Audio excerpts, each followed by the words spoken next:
Welcome to another edition of From Beyond Champaign. I'm Cody. You can follow me on all the socials at Cody_CHGO. My friends, hello. Happy Monday. Happy almost 48 hours post historic loss at Madison Square Garden. Every day that we move further away from that loss, the better. I think no matter what happens the rest of our lives, the further we move away from that loss to Duke on Saturday, the better. Wow. I have a cold, at least a scratchy throat of sorts. So bear with me. Hopefully I don't sound too hoarse as I'm going to drink water this entire show. I was telling myself that I was just going to do maybe 10, 15 minutes. We'll see if we go further. And with the way that I ramble, I probably will. I could have done a show Saturday night. I could have done something yesterday on Sunday. But I honestly didn't know how to come on here and talk about this loss. I will say that despite that, I feel like I was the only Illini fan on Illini Twitter that I guess wasn't up in arms. Like, because I guess it's more so that I just expected this. Did I expect a 43-point loss to Duke? No, I did not. But what's the difference between a 43-point loss and a 20-point loss? In my opinion, there's not much. A loss is a loss, and that is what it is. I'm not making excuses. I'm just saying, like, in terms of what I expected. I guess that's why the point I'm making is I feel like I wasn't even really mad. It was just more about I'm in the part of the cycle that's just kind of numb right now. The best way I can explain it and I'm always going to use baseball terms, baseball related things to relate to this since it's what I do for my full-time job. But it's kind of like how I felt, in mid to late May, early June for the Cubs last year, where you just expected the same thing every day. It was insanity. In May and June of last year, the Cubs were one of the worst offensive teams in baseball. They were bottom 5 in almost every offensive category, and they blew total of like 26 saves last year. So it was either you knew they weren't going to score runs or you knew they were going to blow a lead late. And like that is what May and June was for the Cubs last year. And that is what Illinois has been, for more than just the last 3 games. It's basically been since the beginning of January, since the Penn State win. It's basically been that. It's just been insanity. And I think, maybe I finally reached the point where I think I've reached a point where it's just acceptance, and this is what this team is. And if they dig themselves out, they dig themselves out, and we'll see. I think that there are a lot of things to still like about this program, a lot of things to be proud about. But yeah, this has to be the worst time to be an Illini fan during the Brad Underwood era, right? Like I'm everyone knows I'm a Brad defender, a Brad supporter, and we can talk more about him, obviously, and we can discuss the state of the nation, state of the program. So all I can say from that game is that, again, I wasn't surprised they lost. I wasn't surprised that they lost by 43. And I think part of that is just because of how much I view Morez Johnson. And that's probably too much. Without Morez Johnson, you shouldn't lose by 43. But I knew they were going to struggle in the rebounding game without him. And when this team doesn't out-rebound the other team, they have no shot. You can go look at every box score of every game this year, and I guarantee you 95% at least, if not all of them, every game they lose the rebounding game, they lose. They lost the rebounding game 44-30. That might be the worst differential for the entire season. Now, again, I'm not saying they're going to win the game if they win the rebounding game in this particular game, because there were more issues. The fact that you shot 2 for 26 from 3, the fact that hell, you even took 26 threes, I guess. You can make that argument. They shot 19 for 28 from the free throw line. Despite how bad they played, they didn't even turn the ball over 10 times.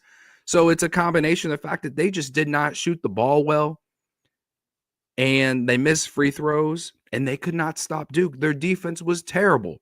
And who is Merez Johnson? What does Merez Johnson bring to this team? He is one of the few guys who brings a form of toughness and defensive tenacity that I feel like no one else on this team brings.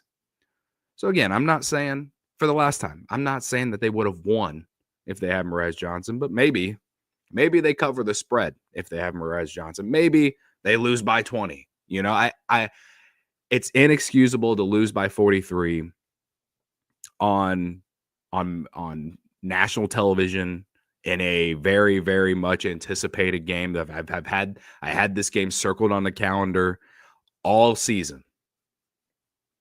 Just because, you know, it was going to be Kasparis Giacchionis versus Cooper Flagg and, you know, Will Riley as well, and some of those other guys that Duke has, right? I was excited for this game back in November. I was not excited for this game heading into it. You go listen to the last pod, like, I had no hope for this game. No one had any hope for this game. I feel bad for anyone who paid for a ticket for this game. So it's all just bad. And it goes into like the headline of the show. It's just like, this team is broken right now. I don't know how you fix broken. I don't know how you can be Brad Underwood and really say anything different in his post games outside of, you know, it seems like it's too late to change up how this team is going to play. I think we want to criticize Brad. I feel like maybe if you had changed the way they played earlier in the season, you know, they could maybe not be broken. But we have 3 games left in the Big Ten season, and then you have the Big Ten tournament. It just feels like it's too late to make any drastic changes. I feel like when they play Iowa on Tuesday, they're going to play the same style. And Brad's going to go into postgame and say that we got to keep shooting threes. Like, it's insanity. It's insanity. And I understand anyone who's upset about it, because this is, again, like, this is how I felt in May and June of last year watching the Cubs, like, as someone who follows them at full time. You know, like, it's the same thing. It's incredibly frustrating, but the team is built the way it's built, and they're just not going to change it. And as much as it annoys me that Brad is using sickness and injury and all this as a reason that this team just hasn't taken a step forward, on one hand, I somewhat agree, because you designed a team to be a certain way, and you haven't been healthy or at full mostly over the last month and a half. But at the same time, when you don't have all your pieces, you have to figure it out, man. You have to figure it out. And so there's blame to go all around and with this program, this team, everything. There's blame to go all around. It's not just on Brad. It's not just on the players. It's not just on it's not just on, you know, hell, there were people yelling about the Orange Crush a month and a half ago because they, you know, seemed kind of not loud enough at certain games. Like, it's I just think there's plenty of blame to go all around. And let's be real, this offseason will be pivotal for Brad Underwood, because the way he built this roster has clearly failed at this point. On one hand, I can sit here and say, well, you have an opportunity to have a lot of guys back next year, and they'll have another year of experience. You'll be a little bit older next year, right? And I think that helps with continuity at the very least. And that's another thing that this team lacks. It lacks continuity, toughness, and continuity. That's what this team lacks. And so, is it frustrating as some of these guys are? I really don't want to go into this offseason and Brad do a lot of what he did last offseason, in which Dre Gibbs Lawhorn and Ty Rodgers are the only ones left in your program, and one of those two ends up redshirting on the day of the first game of the season. There's got to be some sort of adjustment from Brad, he learned after 2022, 2023. I felt he learned on what he needed to do in the offseason, it felt like. And he hit gold with Marcus Domask, right? This past offseason, he goes young. He did bring in some veteran transfers, but you don't have a leader on this team. Kasparis, you hoped he would develop into one because of the talent. And at times I felt like, especially first 2.5 months, he did. The way he saved them at Washington, right? The way he played in some of those big games against the SEC. Mizzou, the game-winning shot he hit against Mizzou, which is one of the few wins on the schedule that's aging well for Illinois in terms of their tournament resume. It just hasn't transpired, though. And, he had his injury, and he's just been up and down in the Big Ten season. He really has. I felt like he played so much better in that Minnesota and UCLA game. And, these last handful of games just haven't been there, man. And against Duke, 14 points, 7 rebounds, 6 assists, but 10 shots? He's 0-4 from 3. It's just underwhelming.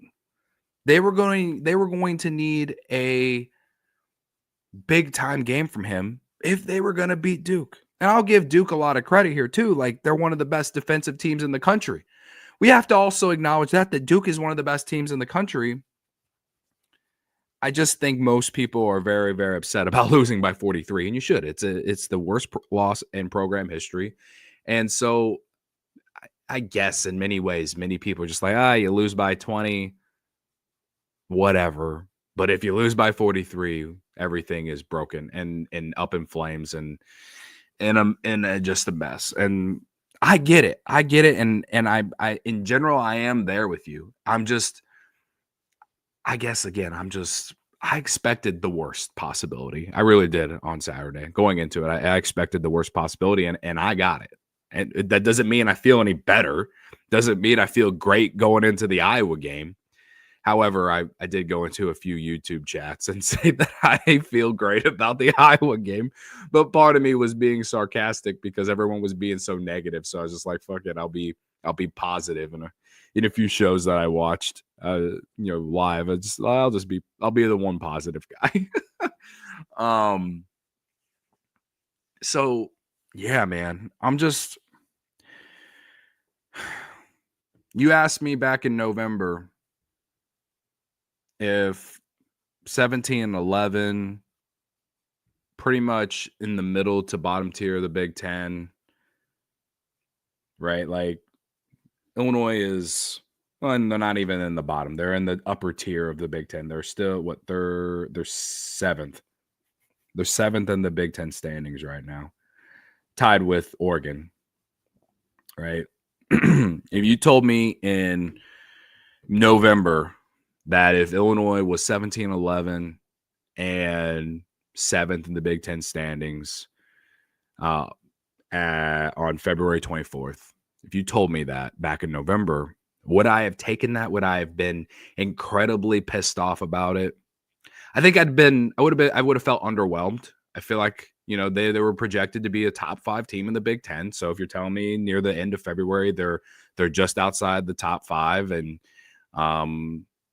not in the running for a Big Ten title, I would have felt underwhelmed. I would have felt disappointed because the standard is winning Big Ten titles and making a deep March run, right? I would have felt underwhelmed, but I wouldn't have felt like the season is cooked. I wouldn't have felt like the season is over. You add in more context. To me, this loss was brutal, and it's one that, again, like I said, the further we move away from it, the better for all of us mentally. But the loss to USC, the loss to Rutgers, the loss to Nebraska. Am I missing another one? I feel like there's a fourth in there. Excuse me. Those 3, though, losing to Maryland by 21 at home. Maryland, that loss hasn't hurt them on their resume as much. Maryland is good. I think Maryland's a really good team. Those 3 losses though, if you win those games that you're supposed to win, you beat USC at home, you beat Nebraska and Rutgers, 2 teams that are not very good. We're sitting here at 20-11. We're sitting here at 20-11. And we're pretty much in the tournament. And I guess in many ways, then it is more like you're looking at the team more like a 2022, 2023 season. And it's just kind of like, well, they were young. Maybe they get hot in March. I'll say the difference between that team and this team at this point still is that at least they like each other. I don't feel like the locker room is toxic. I don't feel like the guys don't like playing with each other. I think there's more blame on Brad in this season compared to that season. But yeah, I mean, it's just, that's what happens when you lose games you're supposed to win. You have to then play perfect against this Duke team.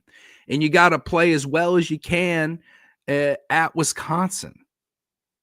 And you can't lose to Michigan State at home after you went into the media and basically blamed the refs for why you lost.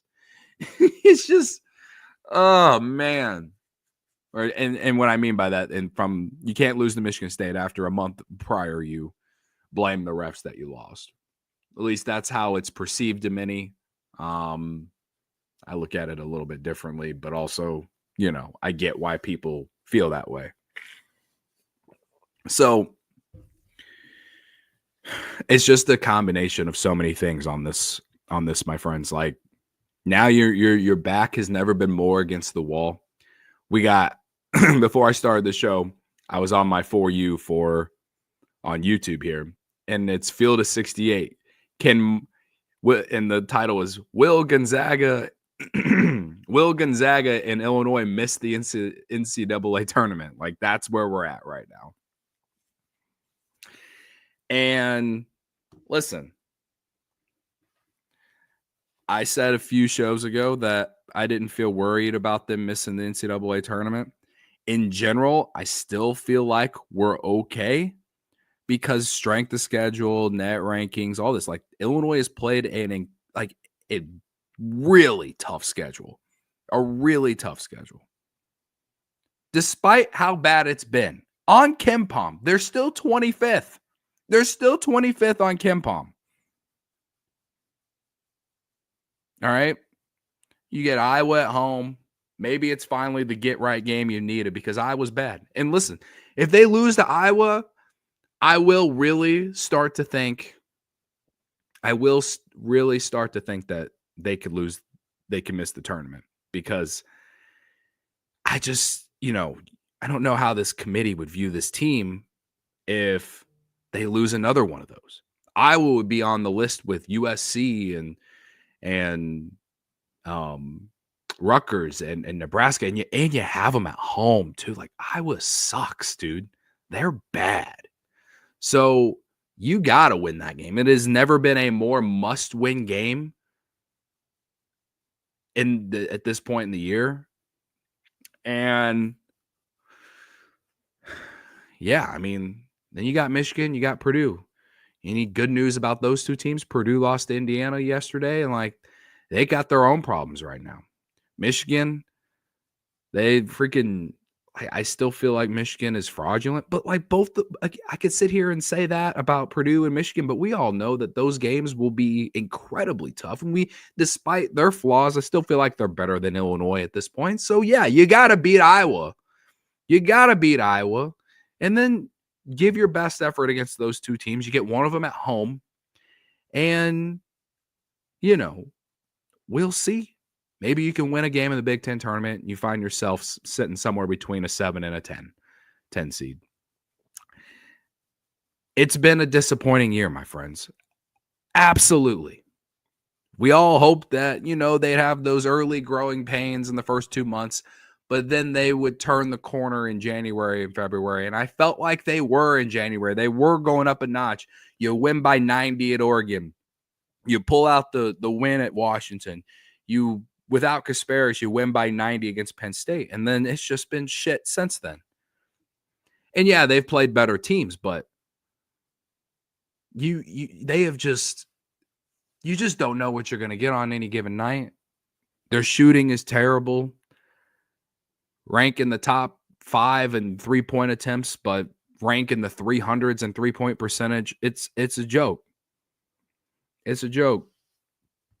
But I will continue to say that if this team doesn't win the rebounding game, they have no shot. And it's largely because they can't shoot. When they win the rebounding game, that means they're probably getting some more offensive rebounds than the other team. They're getting some easy putbacks. They're getting more shot attempts. And so that has been like the most consistent way in the games that they have won this year is when they win the rebounding game, get some easy putbacks, and they get more shot attempts. But it's hard to watch right now without Merez Johnson. They really are missing his toughness and defensive presence down low in the interior, because on Saturday, Tommy Avicic just got absolutely just owned by everyone. And it was almost like he just got bullied. Like he had no shot against any of the guys against Duke in the interior. They lack size down there right now. And so it's like when fans are upset about Illinois shooting threes and this, like, I'm with you, dude. I wish there was something they could do that's different. But I'm just looking at reality. Like, they lack size down low. They need to, when they play better or when they play at their best, it feels like they're getting more downhill. But they could get downhill more if they hit some 3-point shots that spaces the floor. So it's just like, in many ways, I don't blame Brad for saying a lot of the same shit, but I totally understand why everyone's pissed. And it's frustrating to me too, because I'm just like, Brad, we're in the 300s in 3-point percentage. I don't care that they're making them in practice. We got to do something different. And I'm just telling y'all that I feel like nothing's going to change there. They are too deep in the weeds. The coaching staff is too deep in the weeds. And I think it's too late. Now, I will say, in Brad's presser the other day, he did talk about how the team doesn't have any toughness right now. And he talked about there's no leader. And he mentioned, Kylan Boswell and Dre Gibbs Lawhorn and,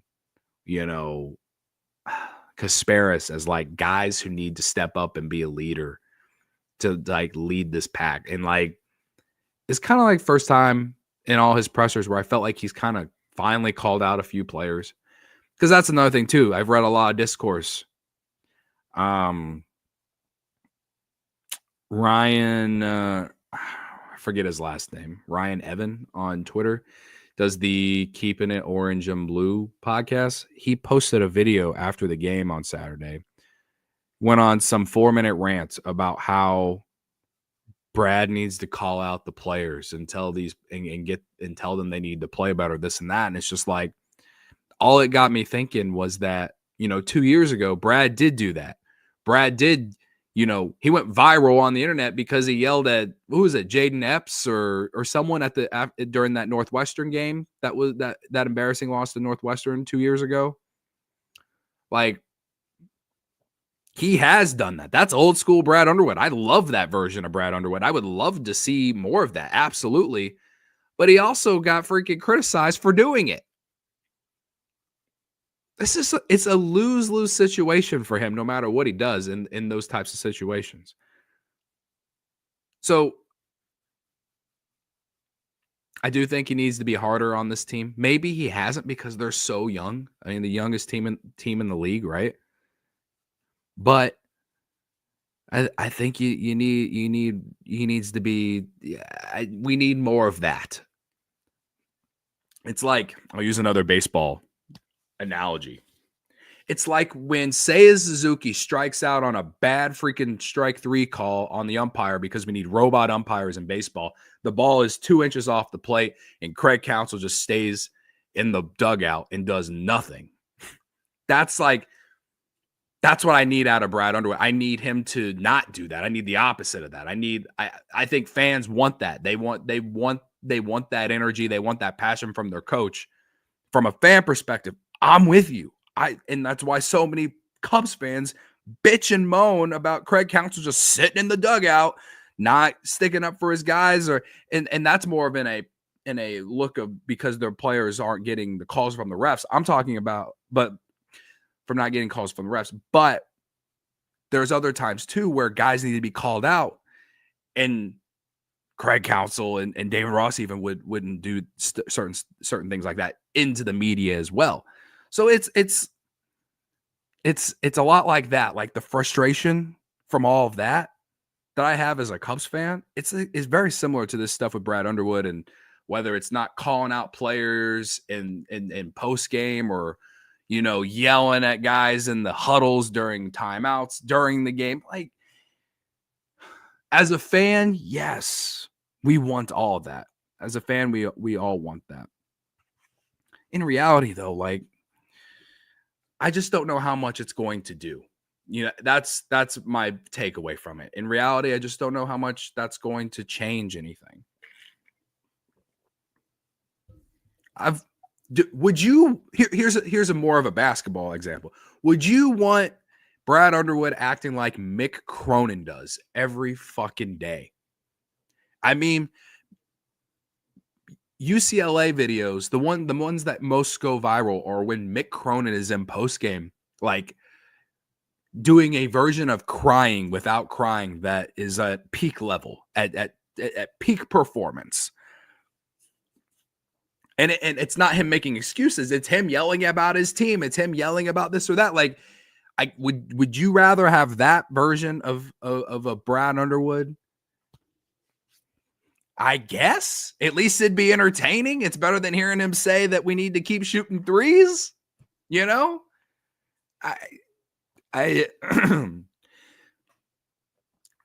brings me back to what I always say on CHGO Cubs about this stuff. It's like, no one's talking about this if you're winning. No one's talking about this if you're winning. No one's talking about Brad's post games if you're winning. No one's talking about how we need to hold players accountable for this or that if you're winning. So I once again I don't know. Like I said, I like when Brad, like 2 years ago, I liked when Brad was getting into his players in the huddle. I liked when Brad would said that, did the fart noise and basically call out the team for lack of leadership in post game 2 years ago. I was in an unpopular opinion 2 years ago. Everyone was criticizing Brad for doing that. And then, with the narrative of how everyone transfers after a year from here and all that, like, I don't care though. Like, that's a sign of a coach that I think is trying to win. And now we're here 2 years later and people are bitching that he's not doing it.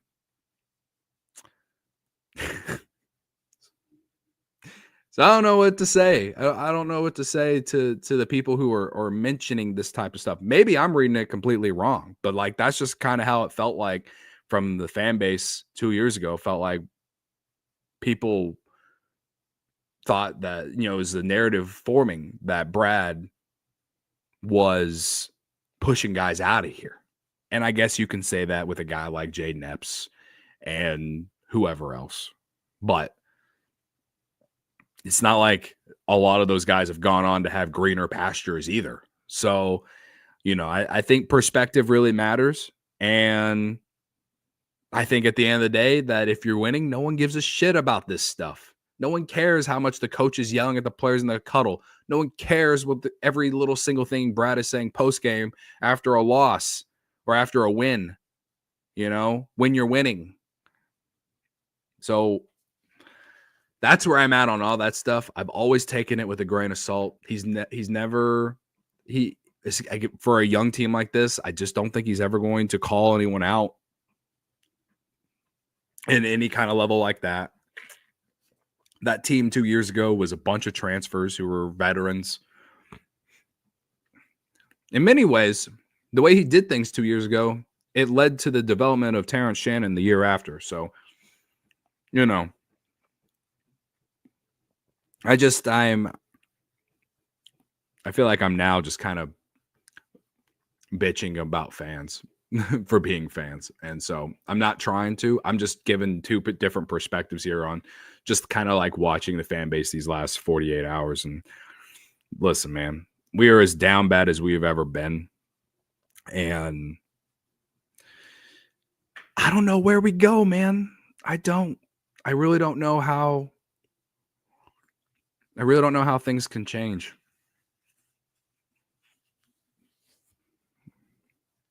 Let's read some comments and get out of here. All right. What's up, Cindy? Very first comment. Can we please stop babying Brad? I've seen her comments in recent shows, and like I don't think I've ever babied Brad. I think I just appreciate Brad for I appreciate Brad because he's way better than Bruce Weber and way better than John Gross. And I said this in the last two previous shows as well, is that like, you know, while all those things are true, he himself raised the standard here. He himself said at Big Ten Media Days that, you know, that he thought this is the most talented roster he's had. He thought that this was a national title contending team. He himself said that. It was a really big miscalculation. So I don't know what else you want me to say, Cindy. Like, both things are true. Both things are true.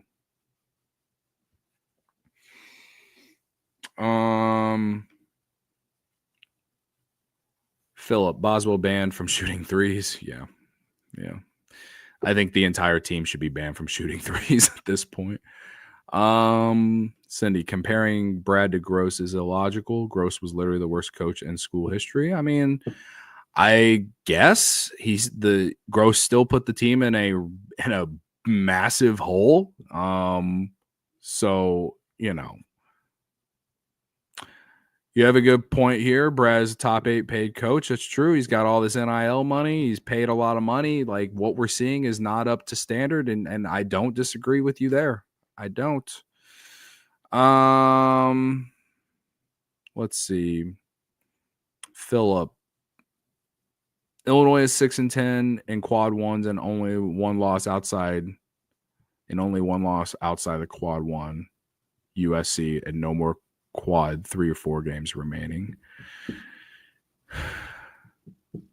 Pretty safely in the tournament. Yeah. Yeah, no, that's kind of how I've kind of looked at it. The Wisconsin and Mizzou game in December, those wins are huge. And Arkansas is a bubble team right now. I know all the moral losses aren't going to necessarily help them. But again, strength of schedule, stuff like that. And again, 25th in KenPom right now. I don't know what they are in the net off the top of my head, but all those things, people can sit here and say that the committee doesn't look at that stuff. I feel like they look at that stuff. So I think if they lose the last 3 games, I think we can sit here and have a real conversation. But in general, I still feel pretty safe about making the NCAA tournament. And I guess my question to that is, like, are fans so down on Brad at this point that they want him to miss the tournament because they want him fired? Like, is it at that point for a lot of fans? I don't think it's at that point, but we're also in a really bad stretch of this era of basketball. All right. I don't know, my friends. I said 15 minutes and we're at 35 minutes. Other things from this game against Duke. My biggest thing, everyone's talking about shooting 2 for 26 from 3. Just terrible shooting. You made 23 field goals. Duke made 40. They shot 55%, man. Like, the defense from Illinois on Saturday was horrific. It was horrific. And I feel like I haven't talked enough about it. 28 assists for Duke, 10 for Illinois. You want to talk about how bad the offense was outside of the fact they couldn't make any threes? 10 assists. Too much ISO ball. Move the ball. Do the weave. Utilize Kasparis and Tommy at the top of the key. Let Tommy make a play off the pick and roll if it's passed to him. Stop taking quick shots in the shot clock. I don't know, man. 2 fast break points. It's just this. Point-wise, this was the worst loss in Illinois history, right? Do I feel worse about this game than I did after Michigan State? Not really. I still feel worse about that game because that game, there was more to it. You had Terrence Shannon night. You had the drama with Michigan State over the last month leading into that game. There were so many more intangibles to that loss or into that game with that loss that makes me feel worse. I just think in general, Illinois played its worst possible game that they could have against Duke. And you say these two teams go up against each other 10 times, force them to play 10 times. I don't think Illinois wins. I don't think Illinois wins any of the 10. They play each other 10 times. I don't think Illinois wins in any of them. But I also don't think they lose by 40 in all of them either. I just think Duke's that good, unfortunately. And I thought after the UCLA game that they might have a chance because they played well against Minnesota and UCLA. The game before Minnesota, they lost to Rutgers, but before that they beat Ohio State. So they had won 3 out of 5. They had won 3 out of 5 or 3 out of 4. Yeah, 3 out of 4. They had won 3 out of 4 going into Michigan State. Because on one previous show, I said after the UCLA game, it's like, all right, you got Michigan State, you got Wisconsin, and you have Duke. You need to win. You needed to win at least 2 of those 3 games, and you lost all 3. The worst possibility happened. I said they needed to win 2 out of the 3, and I thought they would have a good shot against Michigan State because they're at home. It's Terrence Shannon night, all those things. I thought they'd have a good shot against Wisconsin because historically in the last 5 years, they've played well against Wisconsin. And then we'll see whatever happens against Duke. Duke plays in a top-heavy ACC. If you win 2 of these games against Michigan State and Wisconsin, you have a shot. At the time, though, Morez Johnson wasn't out. And other things that I guess I just didn't learn about the team yet. I don't know, guys. I don't know. It's just a really deflating time as an Illini fan. I think that's the best way I can explain it. I feel very deflated. I don't know if I'll reach the part of the cycle where I get angry again. I'm in the acceptance stage that this team just is what it is. They can beat any team on any given night. Any team on any given night, they can beat them.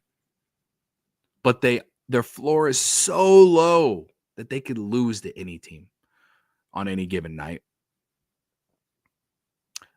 And so that's why no one feels great going up against Iowa on Tuesday, despite the fact you lost 3 in a row. At some point, the get-right game is coming, right? Like, at some point, this team's going to play with a level of urgency and, a level of just you have to win mentality. Like, at some point, right? Like, I don't know, man. Just a lot of questions. This is probably the most questions we've had about an Illini team in Brad Underwood's tenure. For teams that had higher expectations than what we've seen. 2 of the last 3 seasons now, it's been kind of deflating. Obviously, last year was awesome. You go to the Elite 8. Terrence Shannon gives you the greatest single season Illini season that individual can give you. All these things, right? But yeah, this season and 2 years ago have definitely been underwhelming. So there's so much to discuss with Brad Underwood's offseason ahead, but we still have games to play, and narratives can change, and things can change. Brad said in postgame they hope to get Merez Johnson back by the Big Ten tournament. I don't know. That's probably not going to change much with this team, but I just view Merez's presence it's so important in my opinion. And as we know, in March, things happen. Crazier things have happened. So just going to continue to grind these out. All right. Philip says start DGL. I'm here for it. I don't know why they haven't just started Dre Gibbs Lawhorn over Kylan at this point. And I don't know what Will Riley's got to do to get starting minutes either. Is it the defense? Is it because his defense sucks? Like he's not a good defensive player. He can fill it up, but his defense is like he was getting cooked against Duke. Is it that? You just gave up 110 to Duke. It's hard to say anyone outside of Kylan, like who's the next best defensive player. It's hard to say who that next guy is. And that's why I feel like Merez Johnson also being out is such a big problem. So yeah, I don't know. It doesn't, to me, starting lineups, I get why Brad's starting who he's starting. But maybe a change could be good. Jay, the pick up top with KJ and Tommy has been exposed over the last few games. It is not working. They finally quit doing it in the second half, yet it still didn't help them. Yeah. I think here, I'll just read the rest of what you got. Their defense has been trash for weeks, and our offense shooting terrible from three-point range is a brutal combination, no doubt. Iowa game is far from guaranteed. Iowa can score, and Illinois will take 35 threes. If that happens, Illinois will lose. Iowa sucks at guarding the paint. This game will explain a lot. Yeah. What was his name? Freeman for Iowa is out. So Iowa will lack size going into this game against Illinois on Tuesday. So Illinois needs a big Tommy game. Tommy's been kind of off these last handful of games, whether it's the mono, like the excuse machine of the mono, the ankle, like it's admirable that he's out there giving it a go. You know, the fact that he drove up to Madison and didn't even come with the team, whatever, he still played.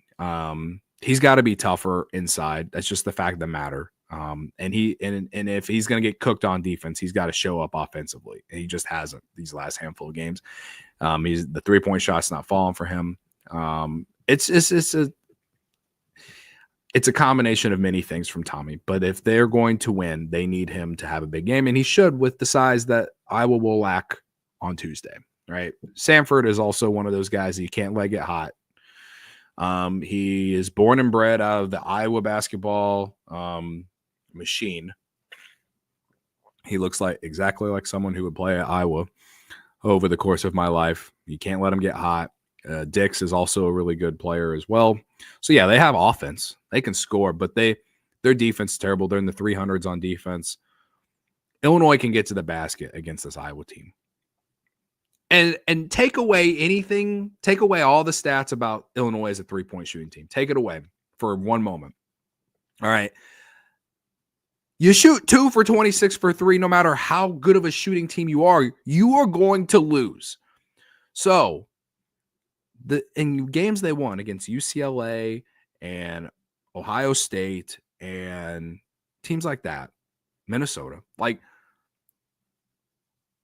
hell, even Michigan State, they made 10 threes. They shot 33% from 3 against Michigan State. There's a lot of other problems with that game, right? The volume I think is a problem. They need to like put a cap at like 20. That's what it feels like. They need to put a cap at 20 and let it go. So That, the players aren't being coached for that. And so that's a Brad thing, right? But if it were up to me, I would put it at a cap. I put it at a cap of 20. But I don't know. It's all or nothing, man. It's put up or shut up. And I feel like I've been saying it for the last 2 weeks now. This has been very deflating time. How will they respond at home against an Iowa team that they're clearly better than, talent-wise, and even as bad as they've been, they're still better than this Iowa team. What will they do? How will they answer the call? Will they answer the call? Because if they don't, we're all going to be sweating on Selection Sunday. So, all right, I'm done. I said 15 minutes. It turned into 46. So I appreciate y'all's support. The links to the podcast and audio form are in the description on YouTube. I appreciate y'all for your hanging out this morning on a Monday to air out our grievances.